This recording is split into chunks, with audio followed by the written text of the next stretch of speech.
Good evening, fellow patrons. In today's video, we take on the hardcore version of the Z-Rex using the smoke launcher strategy without any wonder weapons. I wanted to find an alternative way of beating this round 100 boss without having to use the tortoiseshell augment from Juggernaut, and using the smoke launcher attachment was the perfect substitute. I do think this strategy is now the safest way of beating the Z-Rex at round 100 and honestly any level. As usual, I'll break down my loadout, augments, and many other helpful tips throughout this video, which I have included chapters for your convenience.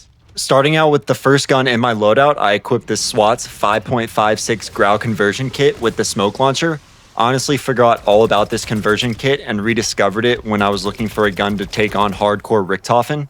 Because it has decent non-critical damage with an extremely fast fire rate and bullet velocity, I thought it would be an interesting gun to take into this fight and just use in general.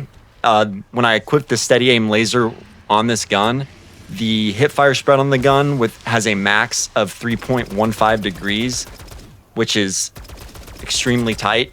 And although it somewhat lacks the firepower for a hardcore boss fight such as this one, this gun was really fun to use in the rounds leading up to this boss fight.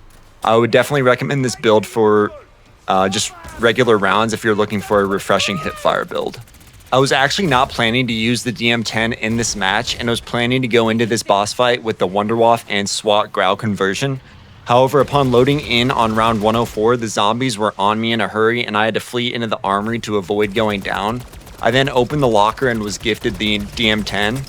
I was able to triple pack it, but was unable to purchase an ammo mod and spin for a third gobble, so I didn't expect this run to be as successful as it was. This build for the DM10 is built for one purpose only, and that is to reduce the gun's recoil as much as possible. Most of the shots that you land on bosses will be non-criticals, so I typically avoid the CHF barrel. With a longer arena such as this one and the Richthofen one, or just the Reckoning in general, damage fall off is something you need to be aware of, so that is why I went with the long barrel. The most underrated and underlooked attachment in this whole build is the buffer weight stock. A lot of the best build videos that I've seen on YouTube for the DM10 do not recommend this stock, primarily because it drastically reduces ADS speed and ADS movement speed, which honestly I could not care less about, especially if you have your primary gun being a more mobile gun than, the gun with firepower. The recoil improvements to this gun after adding the buffer weight stock is significant. Pairing it with the weighted stock, compensator, and the Arturo 2x thermal, you will be able to match the recoil stats you see on screen. Recoil really does become non-existent with this build.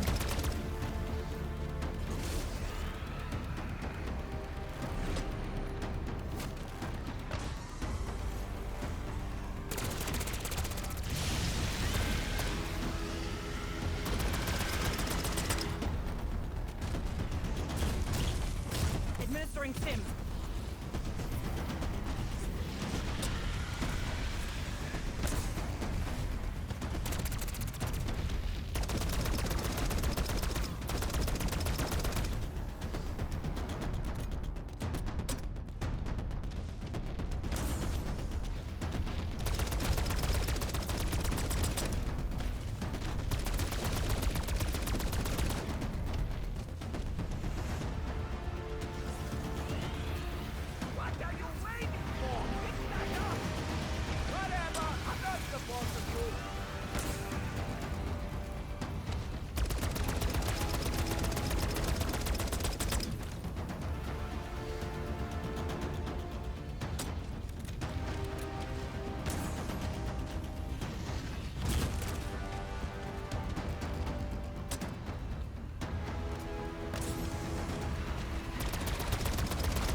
Requesting chopper gunner above.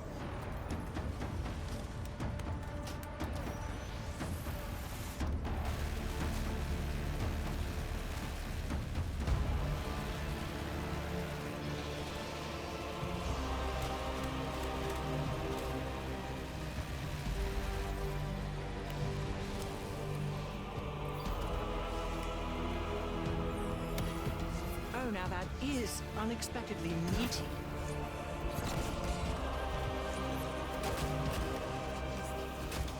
If I were the one fighting a giant undead business, I would be grateful for These double tap augments are the most important augments you will need to have equipped for this boss fight.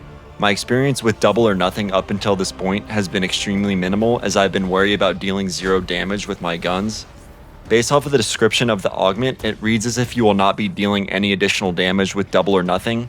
However, after using this numerous times in this boss fight and testing it with the grave mark at Liberty Falls, the likelihood of your guns dealing 0 damage is rare, and even if a 0 damage shot occurs, it doesn't really have any significant effect on your overall damage output. So if a critical is doubled, the damage of that shot can be well over 50,000 per shot. I think this augment played a huge role in helping me defeat the Z-Rex at round 100. As I mentioned earlier, most of the shots that you land on the Z-Rex will not be criticals, so double standard allows most of all of your shots on the Z-Rex to land with double their damage output. You will also need to run classic formula and quick swap on Speed Cola. The magazines for both of these guns are somewhat lackluster, so improved reload speed will be essential in maximizing your damage output. The smoke grenade launcher is essentially a third gun, so you'll need to be extremely fast when switching to a bullet weapon, and quick swap helps for this. Lastly, the hawk foot augment paired with the combat axe will allow you to quickly traverse from one side of the arena to the other, giving you enough space to launch your smoke grenade.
The deployment of placing the smoke grenade where you want it to go can be tricky, but once you get a hang of this strategy is pretty easy to execute. The best time to shoot the grenade launcher is when the normal zombies on the ground are behind you. If you deploy the smoke grenade launcher and the smoke starts to plume with zombies in the area, you will not become invisible to them.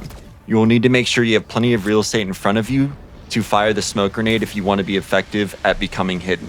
Don't be afraid to shoot a second charge if you inaccurately shoot your first grenade. If you can, try to shoot your launcher at and around the ammo crate, that way you can quickly refill your charges.